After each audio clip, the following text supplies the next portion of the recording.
The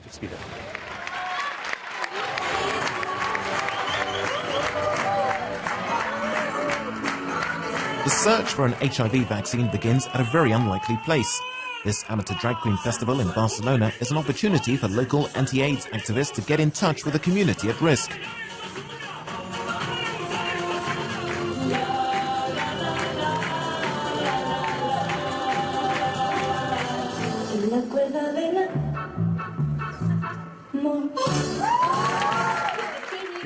I was diagnosed with HIV in 1986 when no therapy was available. That was a shock, but it also motivated me to get actively involved with the search for a solution.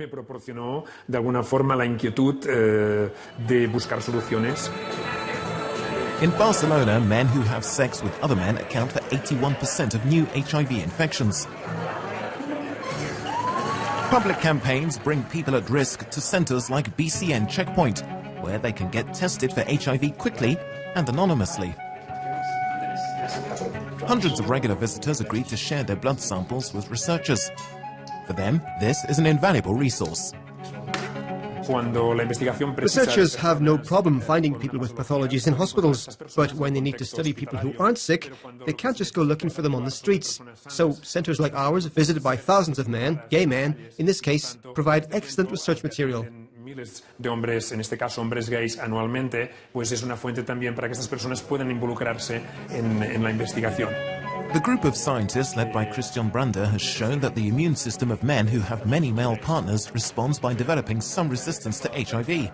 If we can identify individuals who appear protected against an infection with HIV, then we can use that data to build a vaccine that should protect everybody. We've been looking at some cases of people who seem to have mounted a quite specific immune response against the virus. That needs to be further studied, but it would definitely be helpful to build that information into vaccines.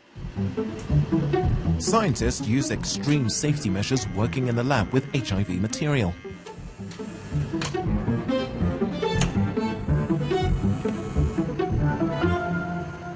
In this lab, we take specialized defender cells from the blood samples and stimulate them with pieces and parts of the virus. Then we see which cells react to it and which don't. That's very important, because we want to understand whether these healthy people from BCN Checkpoint have more such cells that prevent them from getting infected when exposed to HIV. We can also compare that with samples of people who did get infected and ask ourselves, how are they different? Was sind die Charakteristiken dieser Zellen? Können diese gegen HIV aktiv sein oder nicht? Und dazu verwenden wir das Labor. Vaccines based on that knowledge could help to fight an existing infection. But the primary goal here is to help the immune system prevent the virus from infecting the person in the first place. The vaccine that we're currently pursuing is a vaccine that is preventative, and what we test is its immunogenicity, how much immune response it will make in somebody we're giving it to people without infection. Direkt durch die Haut aufgenommen werden kann. Das wäre eine präventive Vakzine zum Beispiel. Lab-produced vaccine candidates may work or not. Before trying them on humans, scientists must make sure that these compounds are safe to use and that they do have some positive effect on the immune system.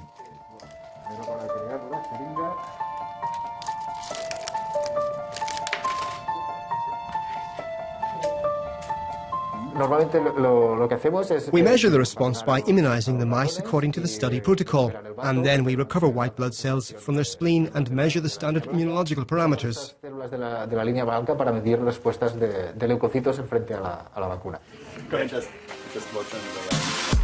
Researchers coordinate their efforts with colleagues across several countries, from Peru and Mozambique to Germany, Britain and France.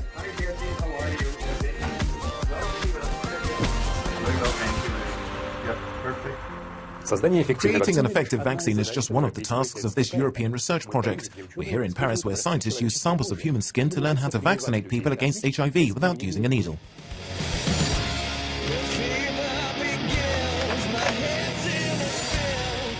This skin left over from plastic surgeries allows the researchers at the Pierre and Marie Curie University to refine their innovative method of simple, painless and needle-free vaccination.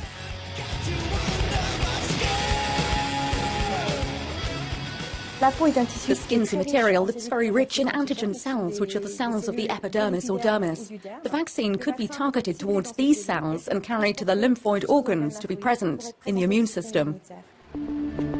This is how needle-free vaccination works. Small hairs are removed with sticky tape, and that opens the way for vaccine particles to enter the skin. The outer layer of our protection against the environment has evolved mechanisms that can strengthen the efficiency of vaccines. By studying skin samples under the microscope, the scientists find out whether their methods work as suggested.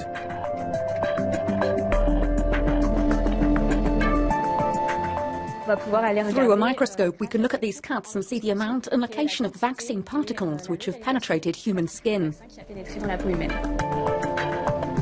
The analysis shows that the nanoscopic particles of the vaccine have reached the target cells successfully. The vaccine's taken on by the cells surrounding hair follicles and transported to the ganglion and shows up in the immune system. The idea now is to trigger the right response in a patient's immune system.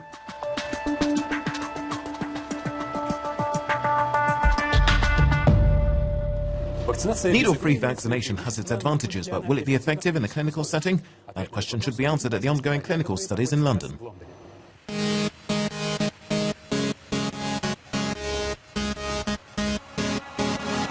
I'm HIV negative, which is why I was able to participate in the study, but I have friends who are HIV positive.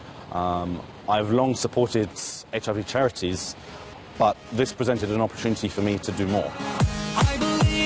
Nick is one of the 30 volunteers who received needle-free vaccinations over a 6-month trial period at St Mary's Hospital in London.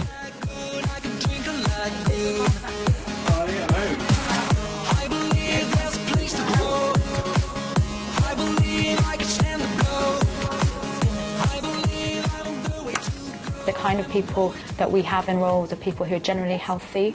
Their BMIs are less than 30, they're aged between 18 and 45. They don't have any significant medical problems, and they're not on any medications that might be affecting their immune system, for example, steroids. Researchers follow a study protocol that includes measuring various health parameters and taking photos that document the skin condition before the vaccination.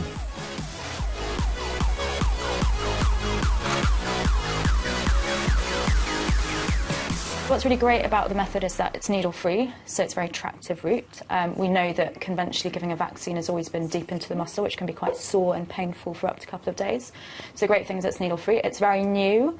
It's a great technique that's been developed, and so far all the participants have been absolutely fine with delivering this vaccine. It really did not hurt at all. The only thing was that you have to be there with your arm up on the side for 20 minutes while the vaccine itself dries before they put the dressing on. It was really easy. It was really easy. I was quite relieved because I'm not a big fan of needles, but yeah, it was cool. It was fun. It takes a little bit longer because we have to prepare the skin and then we have to let the vaccine dry. And the other downsides are that participants can't wash or sweat or anything for 24 hours, so that's a potential disadvantage when we try and explain the technique to participants. Researchers make blood analyses to find out whether the vaccination had the immunological effect they're looking for, namely an increase of antibodies and white blood cells that work together to defend the body against infections.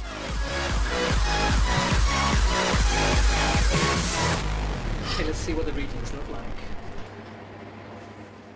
Having processed the blood, you can see that the red blood cells fall to the bottom of the tube, and we're left with this thin line of white blood cells. And it's the white blood cells that we hope have responded to the vaccine. Put together, new vaccines and the new needle-free delivery can bring about simple and convenient means for HIV prevention.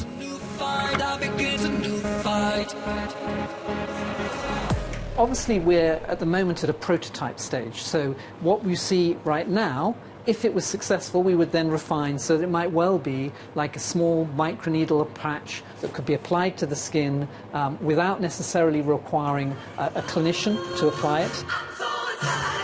New prevention means can bring improvement across the world, from vibrant urban centres like Barcelona to rural communities in Africa, helping to win the war against AIDS.